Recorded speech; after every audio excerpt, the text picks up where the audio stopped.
ఈ కంటితో చూడడానికి వీలైనటువంటి పరబ్రహ్మస్వరూపం లోకంలో సూర్యుడొక్కడే. అందుకే ఉపాసనా విధానంలో సూర్యనారాయణమూర్తి గురించి ఒక ప్రత్యేకమైనటువంటి విషయాన్ని ప్రస్తావన చేస్తారు.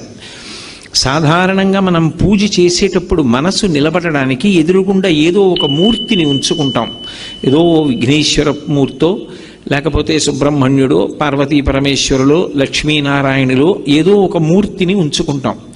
కానీ నేను ఏదో ఒక ఊరు వెళ్ళాననుకోండి, నాతో ఒక భగవన్మూర్తిని, ఒక పటాన్నో దేన్నో తీసుకెళ్ళడం మర్చిపోయాను.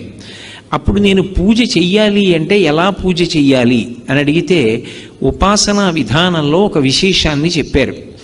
సూర్యనారాయణమూర్తి వంక చూస్తూ పూజ చేస్తే చాలు, ఏ మూర్తి అక్కర్లేదు, ఏ మూర్తి దగ్గర ఉండవలసినటువంటి అవసరం లేదు.